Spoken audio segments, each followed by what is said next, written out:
All right, Sophia, you're going to want to, when you're writing a snippet of code, just so I can understand a little bit better, if you select as your posting code Java, that way it'll color it appropriately. It makes it much, much friendlier to read. Okay, so the tabs here throw me off. That might have just been how I moved it over here. So there we go. Da, da, da, da. Okay, and this. And wait, what is this? So you're trying something way more advanced in that you're trying to create your own sandwich class. Something that's instantiated, has private variables. You're making it like the card or the deck that we have. It's entirely a static problem that's just computing some data. So we're going to stick with just a main class and a main method. So it'll be much simpler that way. Alright, so we're just going to keep it in main, and this is the whole app. So it's just going to, we have to make sure that when this method calls, that this will return true. So we'll start right there. So let's loop through this. So we're going to loop through this test string and see if any part of it is here. So first of all, we can first check to see if test string dot length, if the length of that test string is not bigger than or at least equal to looking for dot length. If that's the case, if not, then return false. Don't even bother. So, because that's obviously not going to work. It has to be at least the same size, or greater, preferably, obviously greater. Anyway, so we'll start with x is equal to 0, and we'll keep on going as long as x is less than the test string dot length minus looking for dot length. So let's say we're looking for app in Apple. So x can start at 0 as it is now, and x can keep on going so long until it reaches 2. And then it's no point in going on anymore because obviously our word won't fit anymore. So that's the length of Apple minus the length of the what we're looking for. So the target string minus what we're looking for. But it can equal that. So that's 5 minus 3, but it can equal that, so it's less than or equal to. So let's try less than or equal to the length of that minus the length of that, and x will go up each time. And so now that's the start of our loop here. And so each time, what we're going to do during each loop, we'll start here and we'll say, give me the substring of this word starting from where we're at right now, plus the length of this word that we're looking for. And so we have to make sure that it stops here because the second part of the second part of the substring method is non-inclusive. So we'll pay close attention to that. And so we want to slice off this word, and we want to see, there we go.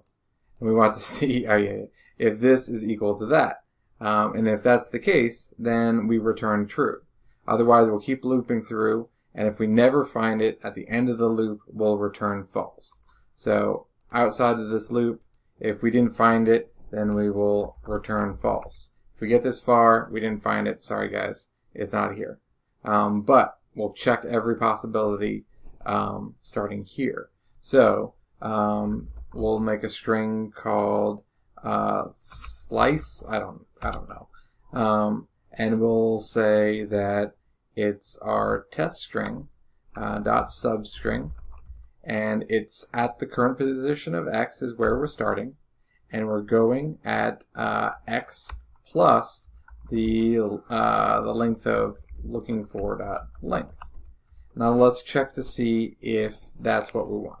So it's starting at x plus the length of this. This is 3. So 0 plus 3 is right there, and that's non-inclusive, so it won't include that. And so that's it. And so now, if slice is equal to, and this is a string method. We don't use double equal when comparing strings for the whole alias issue that we talked about before. Come see me if that's still unclear. And so if the slice is equal to what we're looking for, then return true. Stop searching. We found it, fellas. And it'll keep on checking. If it finds it or runs out, it'll either return true or false. So I think that should work. We should test that because I'm not looking at an answer key. I'm just remembering things as I go. Okay. Now, just, I say you should loop through it, and so there's the loop. But just so you know, like some cheeky students have done this in the past, and that's they just straight up return right away and test string dot index of looking for is greater than or equal to 0. That none of this will run now because you return that it shuts down the method right away. So this is all dead code now. But right away, test string, if there's an index of what you're looking for, then it'll be greater than or equal to 0. If not, it'll return -1, in which case this is false. So all of this is already built into index of. So we could just return that. But let's, let's practice what we just learned. So that's good. Okay, this is clearly broken because it says unsandwich here and then getSandwich here. This should all be unsandwiched. So, Mr. A, come on, what are you doing here? So, let's switch these to unsandwich. What is the deal there? So, unsandwich. Okay. And then, now what we're going to look for is we're going to try to find 2 words that match the same. So as a hint here, this problem is coming from getSandwich. So those that have been trying out Coding Bat would have already come across this problem, which is where this thing is originating. This part, not our own handmade index of. This is a reasonably difficult problem here, and this is not something that you should be able to comfortably tackle at the moment. I'm hoping for students to reach out or students to research online to find an answer here. So this is an intentionally difficult problem I'm trying to draw out, and so I very much appreciate you reaching out with this question.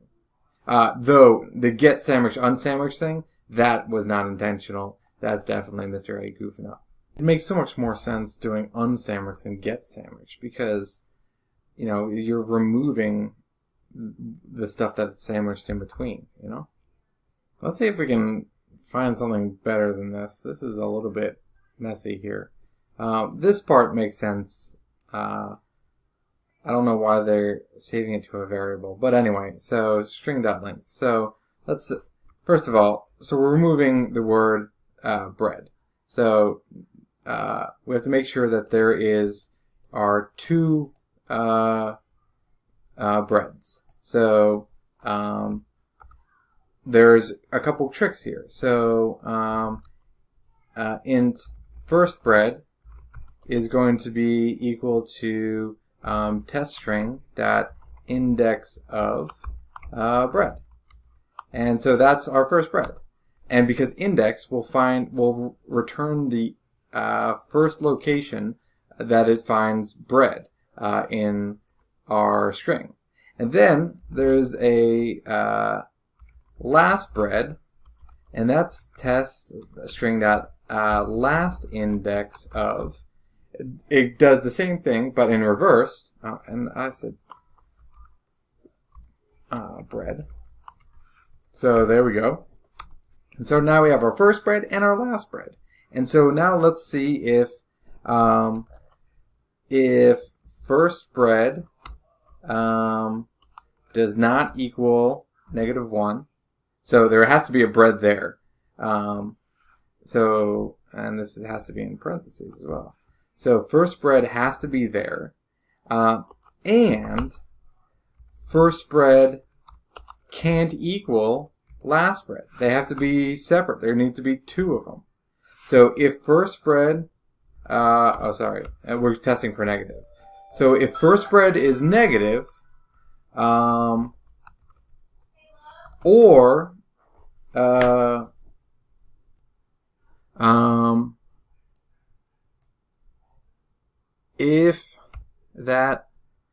if it equals 0 or they're equal to each other, then don't bother, keep going. Just return false. Shut it down. But otherwise, let's proceed. So I think that, and we can also create a. Oh wait, we can't return false. We just return blank. Well, let's actually just make a. See, we're not returning a boolean. We're returning a string. So let's just create a string called result, and it's equal to blank, and we'll just return result. And then we'll overwrite result if we find anything. So now we've got our first and we've got our last all marked out. So what we're going to do is take a substring of from this. So we're just going to result is going to set it equal to test string, and we're just going to dot substring, and we're going to start here plus the length of bread. So that's 0 plus 5 will be 5, and that'll start here, and we'll go on until, but not including, this one, last string. So slice this word, and then this is what we're trying to return. If that doesn't make sense, just let me know.